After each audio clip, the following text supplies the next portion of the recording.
Welcome to Money Matriarchs with Dr. Laura Mattia, where we inspire you to harness the power of money for good. Together, we will hear motivational stories, meet encouraging role models, and explore financial strategies that can make a difference in our lives, our families, and beyond. We're in this together. Now, please welcome your host, Dr. Laura. Our mission here is to showcase women who have been able to harness the power of money for good and inspire other women. And oftentimes, when we think about money matriarchs, we're usually thinking about women that are perhaps a little bit older. Maybe they're heads of families, heads of organizations, heads of their tribe, if you will. And so we don't always think about the younger ladies, even though younger women have a lot to offer, a lot of insights. And we want to learn from them too, because we all have something to learn from each other. We're learning together, right? So I particularly love this next guest. She is just amazing, firstly, but she also represents a younger cohort, a younger generation, and therefore she has an interesting perspective. And she represents a subculture, a daughter of an immigrant, and or an immigrant family. I'm not sure who's from where exactly, but Jennifer Llerena. Not good. Jennifer Llerena. Did I get it? You're getting it. Okay. You're getting it. You're getting it. Okay. Jennifer, we're really happy that you're on the show. I really want to learn a little bit more about the challenges that you've gone through and your overall experience and your overall perspective. So thank you so much for joining us. Thank you. I'm so happy to be here. Thank you for having me. And good try on the last name. I know it's challenging, Llerena. And even that, I've thought, should I change my name, getting married and because it's easier to pronounce, and being an immigrant and just caring about that identity so much, I've actually just insisted that people pronounce it correctly, which can be funny. But I no, kept and it, I want to. Yeah, I yeah. hate to No, do you that did to so a well. name, You did so but well. you have to admit. Yeah. So I met you It's really okay. more Yeah. over the internet. We Yeah. spent a lot of time doing Mhm. Zooms Yeah. and even through emails. Yeah. And your last name is not spelt like that. No. It does not look like that. It is So such a Hispanic name. The double L only exists in the Spanish alphabet. So absolutely. if you don't speak Spanish, you wouldn't know how to pronounce it. And, I can get into that, even just like growing up and the identity of, wanting to assimilate, wanting to sound more American, and, what the last name is. I would love if you would start with that, Really? because yes, Okay. honestly, Okay. yeah, Sure. just the whole, firstly, Mhm. so Yeah. you grew up in Miami, Yeah, right? born and raised in Miami. My mom is Cuban. She arrived in this country when she was 6 years old. And we were raised in a very Cuban environment, very Cuban household. So I think I told you this, my upbringing was like Que Pasa USA. That was a show, I think in the late 70s, early 80s. And it was about an immigrant Cuban family, and all of those stereotypes. Like, that was my life, grandma and grandpa in the house, and the loudness, and, the quote unquote gringo neighbors being curious at all of our behaviors, all of that.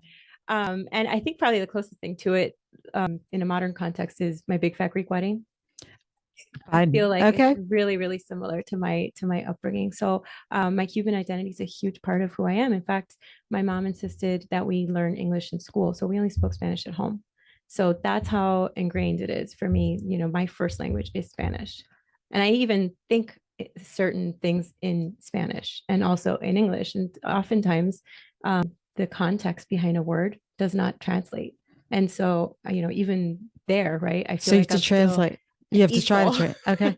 Like translating in my head for the best fit, but there often isn't an appropriate word. Okay. So growing up in a Cuban environment, your relatives were nearby.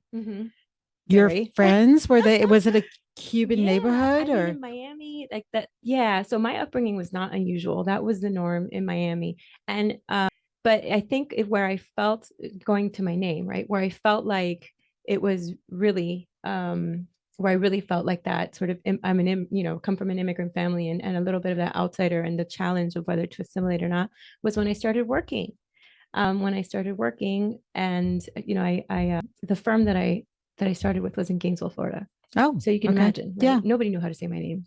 in Right. Gainesville, Florida. Right. And at first I was really shy about saying. For those Yeah. that don't know Gainesville, Florida, it's a lovely Yeah, town sure is. in Florida, Mhm. but it's almost a little bit Midwest. Well, it's the South. It's the Yes. South. Okay. Yeah. And so it is a university town. So there are areas where there's, a lot of diversity, but in the financial services industry, there really wasn't at that time. Right.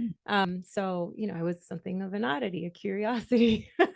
My complexion, the way I present, my accent, and my name. And so I often, toggled back and forth then I was 19 when I started in this industry, right? Like, should I correct somebody older, more established, white, and so I decided that I wanted to really be proud of my name and really be proud of my heritage. And that was, it's weird how these things become like these little challenges you struggle with and kind of hold on to parts of yourself, when the rest of the world's like, this is very difficult for us. So, what I find actually interesting is that you chose finance as a career at all. Yeah. My little understanding of a couple of my Hispanic friends Yeah. is that finance is not a real common. No, that's not a job. Okay. You know what? My family to this day, they have no idea what I do. Okay. Yeah. When I tell them what I do for a living, they're like, oh, you're good with numbers. I'm like, no, I'm really not. Actually, has really nothing to do with what I do.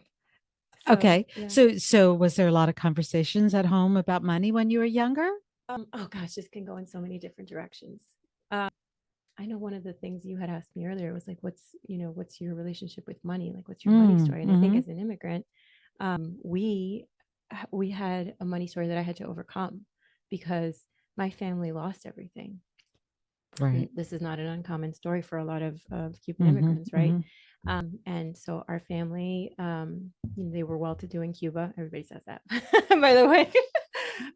And well, that's how you got out, right? Because the people that weren't well-to-do are right. still Yeah. remained there. Yeah, they were lucky enough that they were able to leave at the beginning of the revolution, and they didn't have to leave in dangerous ways.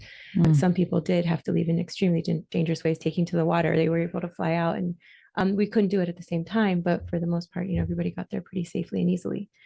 And so, but like many of us, right? They lost everything. They didn't have anything when they came to this country, and they had to take what joy that they could, right? I mean, my family, they were politicians, they were journalists, doctors, right? And then here they were scrubbing floors, and being treated dismissively and degraded, and facing racism, right? And so the money story that develops is like, you can't take it with you, so you have to just live, right? Okay. Because we did lose it all, right? And it didn't matter, saving whatever, it didn't matter. We lost everything. So live for today.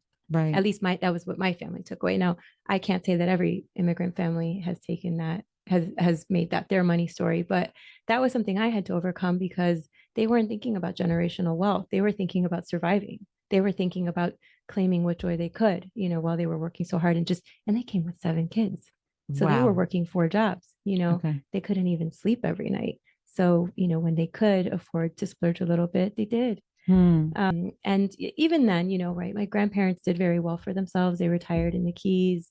They had a nice pension saved up. They ended up working for the water company in Miami. So they had a nice government pension, and they did okay. And my parents have done okay as well. But there still is that sense of like, frivolousness, I think, with money. That's so interesting because I look at you as somewhat of an industrious, thank you, responsible young lady. I am. I had to overcome that. Okay. I was faced with challenges in life that forced me to look at that money story. One of them being what I do for a living, being a woman in finance. I'm lucky that I had a mentor who really he forced me to save. And he really ingrained that in me. The founder and CEO of the firm I worked for about 13 years, Investor Solutions. Shout out to Frank Armstrong. He was insistent that we all save for retirement. He beat it over our heads, and it was important that we live the philosophy that he was espousing to his clients.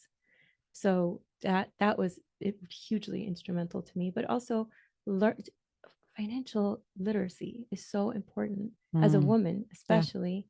for you to have control of your life. And, I was fortunate that because this is, my industry, I'm well versed, I'm financially literate, and I was able to make very good decisions. And that's how I was able to really understand my money story and how my money story played out in the decisions I was making at work, in finance, working with men, right? So even as an immigrant, right, you have this money story, like you will get paid whatever they pay you because you're lucky you have a job and you can put food on the table. And that's a subconscious story, Right. because I'm born in this country and I enjoyed, all the benefits of my parents and my grandparents' hard work. And we were upper middle class. It's not like we were starving. We did great. We went on nice vacations and we had a nice life. But still, there's that sense of you can lose a job at any moment, and you're an immigrant and you have to work harder, twice as hard, right, to prove that you deserve it. And especially as an immigrant woman, right? Like, I'm not an immigrant, but I represent that class. You have to, excuse me, you have to sort of prove even more that you deserve to be in the space, or at least that's the subconscious story that you internalize. Right. Well, isn't a man supposed to be taking care of you? That's a great, yeah, that is so, yes, that is another story that you have to overcome, right? It is such machismo. It is such a patriarchal culture. And, I think where I was really lucky, my dad, who was really forward thinking in this way, my stepdad, who was my dad, he raised me. He said to me when I was really, really young, he did two things for me.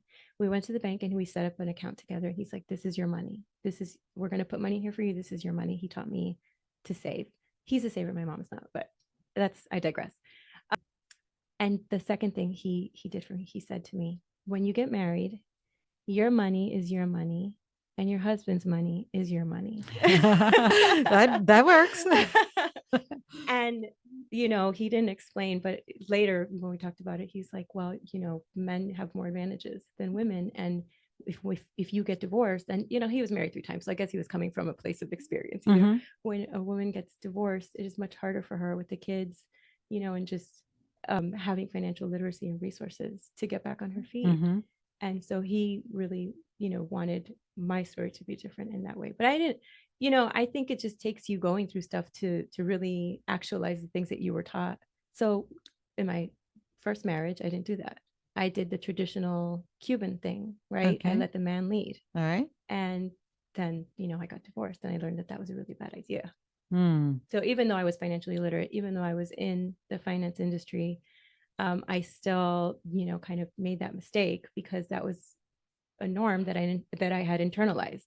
And so I had to make a decision for myself that I would have a different story. And I've seen that so many times, actually. A lot of women, friends of mine that worked on Wall Street and who were MBAs and financially savvy. And yet, when it came to their relationship with their spouse, for whatever reason, they just turned over the reins.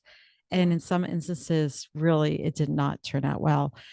Yeah, money is such an odd thing because in a relationship, we want to trust our spouse completely. Right. And that's good, but I think you still have to stay engaged. You can't just say, okay, and I'm just going to unplug and whatever happens, happens, because that's when things go wrong.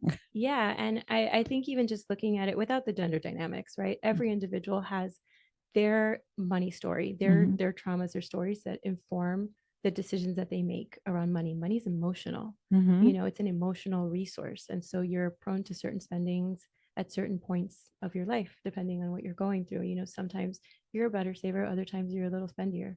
And you have to be in lockstep with your partner, right? So that you're aligned in your goals and in your vision, because your individual interpretation, might not always align, might shift and might not track together. Right. And life, marriage is long too. If you're in it for the long haul, these things change over time.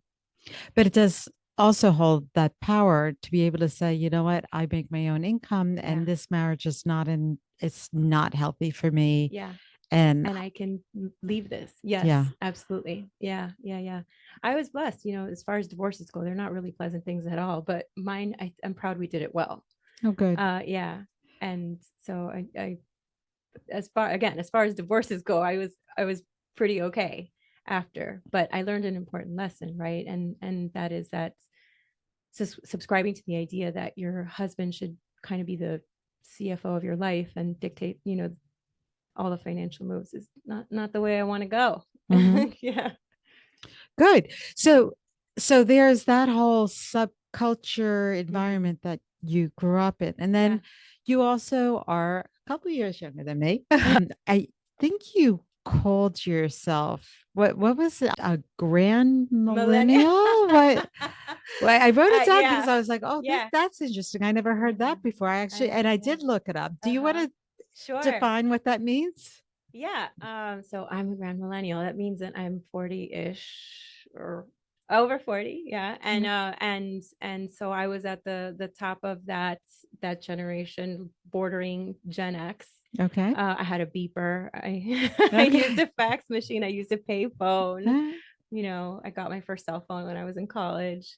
And I'm a crappy grand millennial. I'm not great with technology. Like I mean, I'm proficient for the things that I need to be, but I think I also have a little bit of reluctance too. So I identify with your generation as well in that way, because sometimes things do move faster than we want to keep up with. mm. Yeah.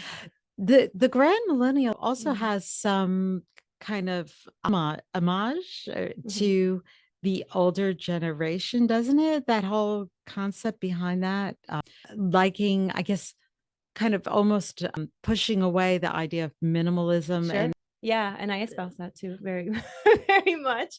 I want all your grandmother's junk. Yes, okay, you yes. could have it. They, yeah, I mean, I love antiques. I love I mean, I love older homes. I mean, I think you've heard me go on and on about my old home that's now Mhm. eating up all my money. Right. But that's, another conversation. Yeah. And I think there's a nostalgia. There's an element of nostalgia too. Okay, so when you were talking about your age, I'm doing the calculation about how old you were during the financial crisis, Yeah. 2007, 2008. Yeah. That had to really hit you hard. That's Yeah. max, right? In the I was in my mid-20s, or I think I was in my mid-20s around then, maybe 20, yeah, like 24, I think, or okay, something like you were that. just figuring out Yeah. what you wanted to do Well, I mean, at that point I was situated nicely in a firm in Gainesville, Florida. at 24. Good for Yeah, you. yeah. I was running client service for them. Okay. And I wanted to actually work at that firm for the rest of my life. I wanted to, make partner and run their practice. I had decided that at that age. I had big ideas when I was in my Yep. 20s, and I've been lucky that people let me actualize those ideas, and they've worked out for me. I've had a very good amount of luck. I really have. Well, you know what they say about luck. I mean, Yeah. Well, it's yeah, I do make my own luck too. I yes. certainly work hard. But at that time, I didn't feel it as much in the way that people my age did, because I already had a job, and I already, I was okay. I didn't have to look for work. I didn't have to, and the firm that I was at, they didn't lay anybody off. They didn't cut any salaries. They didn't, do any of those freak out things. They were just like, no, let's hold steady. We're okay. But it was really scary for sure, witnessing what happened in our industry. I remember one of our advisors came in one day, and he looked just like so defeated. He was so sad. A colleague in Gainesville had actually committed suicide, another advisor, Oh, because he just couldn't live with the fact that a lot of his aging clients, the retiring clients would not have any money to see out the rest of their life. it's scary being It's a a financial huge burden. advisor when Yeah, things yeah, aren't going well. It's right. very scary. Yeah, the weight of it on you, Yeah. right? You feel responsible. Hmm. Yeah. And so, yeah, there was an effect, of course, in that way, Mm. that I felt in that way for sure. So, how did you wind up in finance? Oh God, I Mr. Magooed my way through life. Okay, so I was a psych major, Okay. and I wanted to be a therapist. And I'll try and make this concise. I tend to meander. So, okay, I wanted to be a therapist, and we took a class field trip to a prison for the criminally insane. Oh, And it was really cool, actually, but it was really scary. And we got to interview some of the inmates. And, armed guards, they were locked down, foot in chains on the floor, hands in chains, like very serious wow. sort of stuff. Yeah. And when I was talking to them, I started to realize they engage like you and I. They seem perfectly normal, well adapted, can hold conversations. But when you talk about the things that they did, the crimes that they committed, they had no remorse. They were still fully conversational, affable, right? And just presenting not presenting in any sort of with any kind of repentance or any kind of awareness of how terrible the things that they had done were. Just very matter of fact. And leaving that night, I kind of had like this whole like just crisis of, why would I even want to be a therapist? Like then, I started to have all these like deeper philosophical questions. I guess I was a very intense college student, right? And it challenged me from a spiritual perspective, like why would God create people like this? Because and that's a whole other conversation.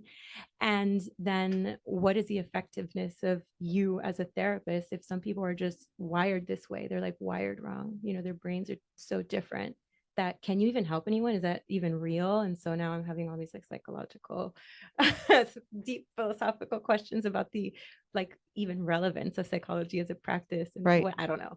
So anyway, I petered out and dropped out of my program. And I decided I needed to get a job. Like I've never been one to just sit around and wait for life to happen. So I was like, okay, while I'm figuring this out, I have to work. So I opened up the ads, saw that Holloway Wealth was looking for a receptionist, and I called them and I was like, I'd like to work for you. And so I got the job, and I was bored with that because not, it's not that there's anything wrong with that role at all. It's a really important role, but I needed more stimulation. I was in school and I was curious and I really wanted to learn about everything.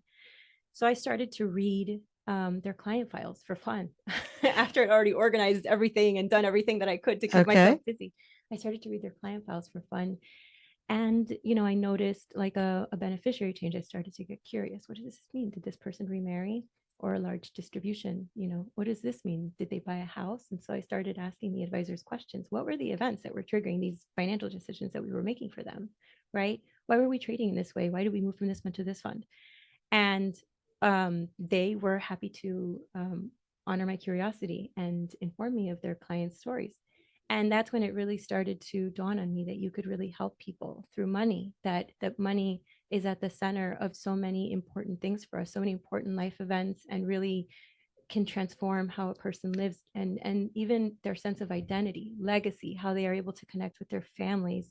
There's so much that money can do. And as someone who helps people with that tool, you can really affect so much change and really, really help people in a deep way. I relate to that so much. Yeah. I don't know if I told you, but undergraduate degree was psychology. Yeah, I think you did. Okay. And I thought I was also going to go in the helping profession. Mhm. And also equally, well, there were a couple things that pulled me into the world of finance.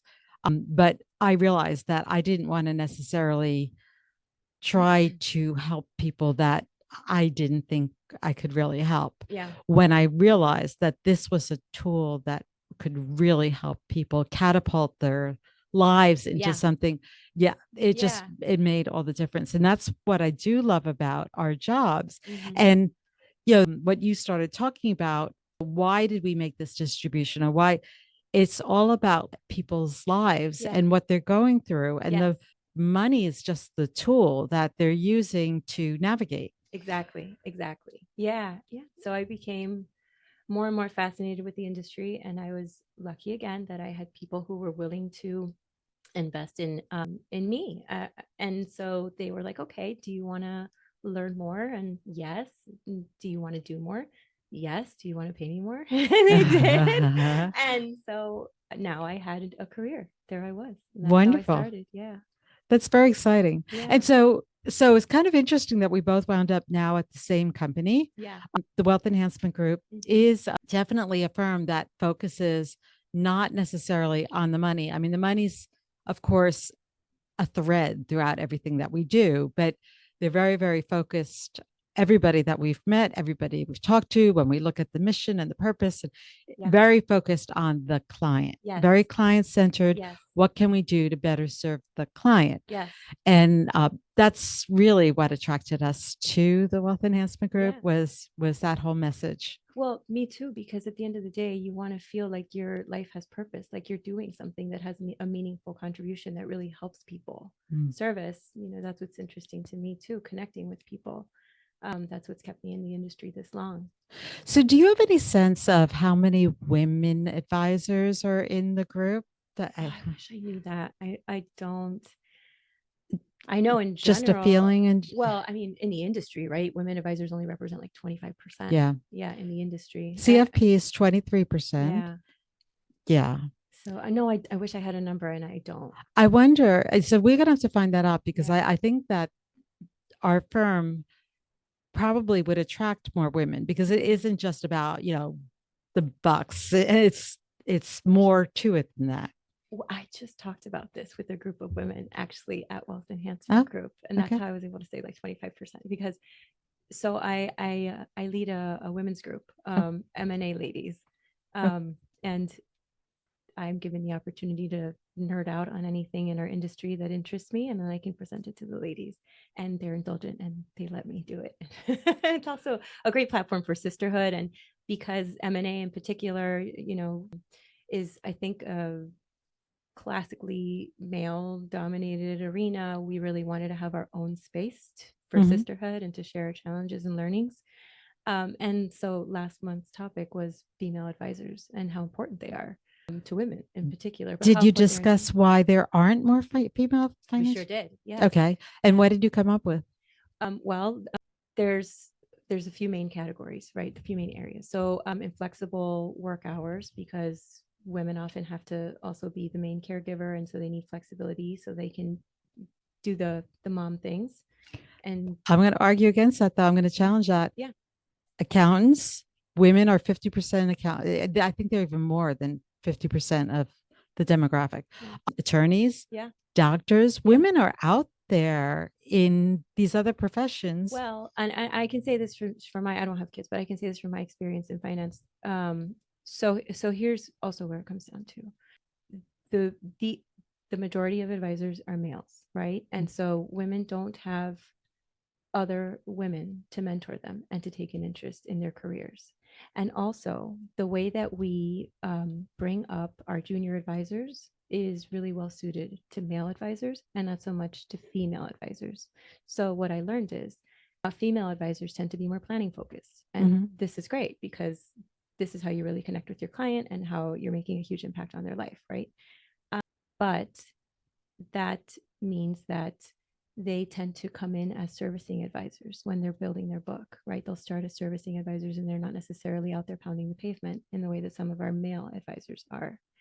And when you put that in the context of they have to go home and take care of a family, it's really difficult to make time to be there from 9 to 5 when the office is open and closed, and then afterwards to go to that networking event or on the weekend when you're supposed to be with your family, That's right? big. And so they miss these. And let's also just call out the real impact of not being allowed into some of these male dominated spaces.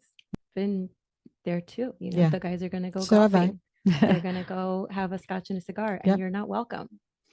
Yes, and that's where you have to insist that you are invited because that's unfortunately when I was growing up in the finance arena, and at first it was in corporate finance. A lot of times I wouldn't go out after work with everybody because I wanted to rush home and be with the children or whatever, and I definitely did my career a disservice by doing that.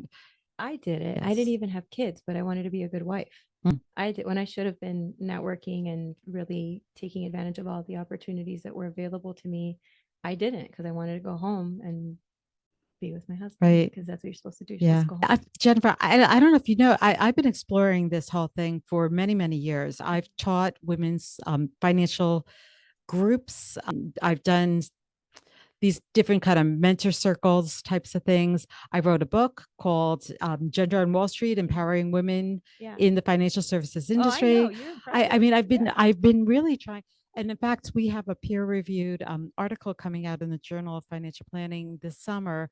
Myself and Dr. Inga Shera, who works for the University of Northern Florida, we did some research around all of this, and we used as our basis a psychological theory called self-determination theory, which basically says that you are successful in a work experience, or a lot of different ways that they apply this theory, but there are three components.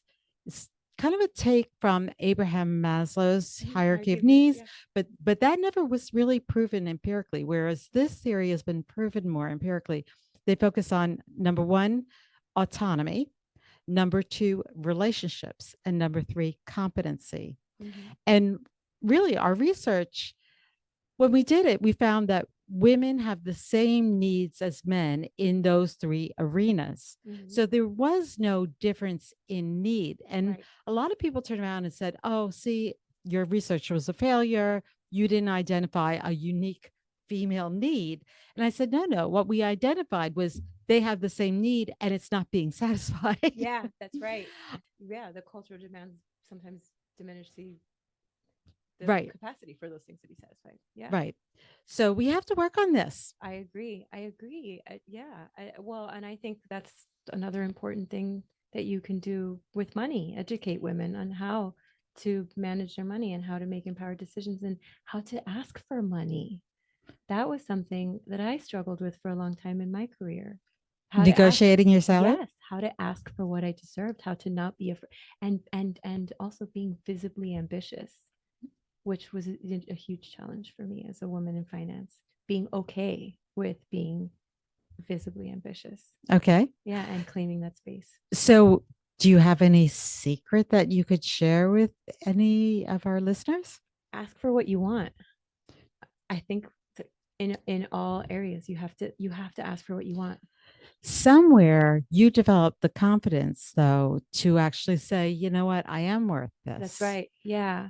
Well, I think my divorce had a lot to do with that. Mm-hmm. I think, my own just healing journey. I've been heavily therapized. Okay. I believe in therapy, student of psychology. I still think it's a very important tool for self-actualization and development. I think everybody should go to therapy. Mm-hmm. And I think everybody should challenge their assumptions about themselves and how much they love themselves and their stories about themselves. And oftentimes those are not consciously available to us. Those are subconscious stories that we're operating on. And when we become aware of, where those are detrimental to us, it's up to us to change it, to change our mindset in the world and how we show up in the world. You have to take ownership of these things. It's your responsibility as a human being to show up in a way that allows you to leave it better than you found it. And that work starts inside. And that makes just so much sense. Mm-hmm. I don't understand the people that don't choose to accept that. Yeah. And the people that choose to feel like they're a victim. Yeah. Yeah. I don't know why you want to Same. do that. So I actually think that regardless of your whole victim state, whatever it is, if you feel victimized because you're not being treated right at work or Mhm. victimized because your husband's not treating you Yeah. right or You have whatever. agency. But I think learning about money Mhm. is just one of those subtle tools that you can just start learning a little bit about it and all of a sudden realizing I can use that. I Yeah. can control that. I can right. do something with that. Yeah. And the more that I actually think it's almost the answer Mhm. to Yeah. Healing that worthiness developing. wound too. Yes. Yeah. Mhm. Absolutely. So we have work to do. Yeah. Hopefully, I'm hoping as time goes along. I mean, I'm a new addition to the Mhm. Wealth Enhancement Yeah. Group. But I'm just so happy to have you. I feel proud for all of us because you joining our ranks makes us better. I Well- love what you and Steven do. I think that you guys are just so smart, and your research-based approach to investments is fascinating. I feel like you guys are going to make a huge contribution to our firm. Well- and how much you love your clients and how passionate you are. Thank you for saying that. I'm also hoping that maybe we could kind of partner up and see what we can do to also bring that, whether it's 23%, whether it's 25%, see what we could do to maybe get that to be a higher number. Because Yeah. I do think the more women we have in this profession Mhm. that can be role models, that can be mentors, that can Mhm. guide other women to Yeah. making better financial choices, I think that's also part of the solution. I agree. And there are very real things that you can do at an RIA to gear women up for success. The way that we hire, the career paths that we set for them can absolutely empower them to grow their own book and be very successful. Okay. So we're going to have to talk. Yeah. So, Jennifer, I don't want to keep you any longer. I know you have places to go and people to see, but I so appreciate you stopping by and joining us. I think that you have a really great story, and you at your young age are a money matriarch and a great role model for other women. So, thanks again for joining us. It's my pleasure. Thank you, Laura. Thanks so much for joining us on this episode of Money Matriarchs with Dr. Laura Mattia. If you like what you've heard and found it helpful, please like and subscribe to the show so we can inspire all women to harness the power of money for good.